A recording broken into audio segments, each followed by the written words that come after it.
yadda na yi mana alƙawari zan koya mana harkar mining wa'inda ba su saba ba, har ma yadda za ka canza kuɗinka zuwa ƙasarka.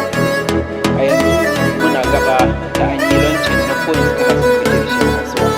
A yanzu an yi launching na Cardizal kuma an tura ma wanda aka turawa shi wannan Cardizal cikin system da shi.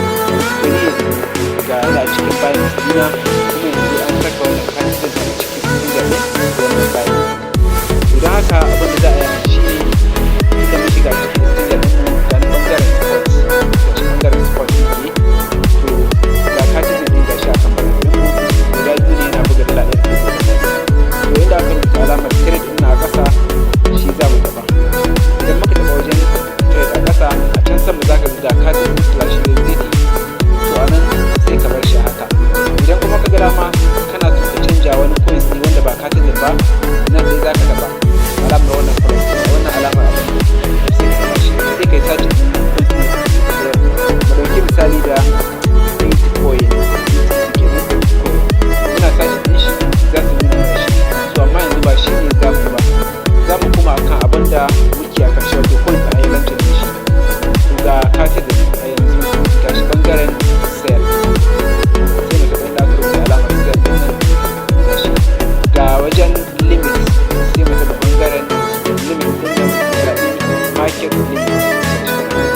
Idan muka zaɓi market limit to a nan sai mu ja shi wannan alamar wannan na abin sai mu ja shi mu kawo shi zakka. Muna so mu sayar da wannan coin da wato yake. To ga shi nan Cardizal guda biyu muke so mu biyar, sai mu danna inda aka rubuta alamar sell zakka.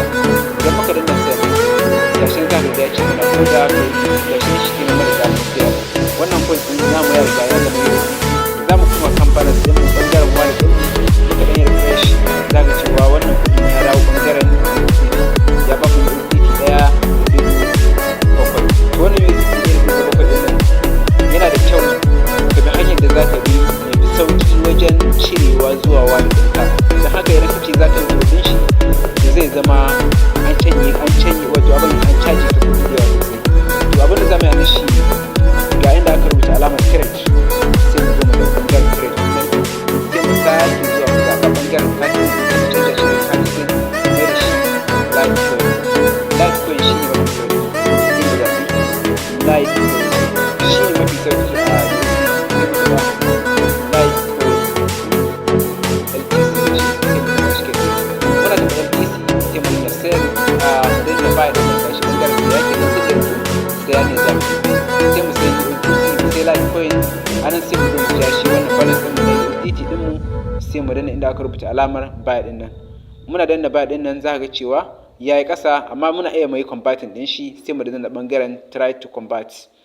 Don haka sai mu yi converting ɗin shi. Exchanger ɗin Binance tana ba da ɓangaren converting, wasu exchangeojin ba su da wannan ɓangare na converting. To don haka ga ɓangaren converting sun kawo mu kai tsaye. To tunda sun kawo ɓangaren converting ga USDT ɗin da muke da shi sai mu taɓa inda aka rubuta max nan gashi mu taɓa shi gashi nan za ka ga cewa so ga abin da zai kama mana na Litecoin 0.026 sai mu danna inda aka rubuta alamar trade.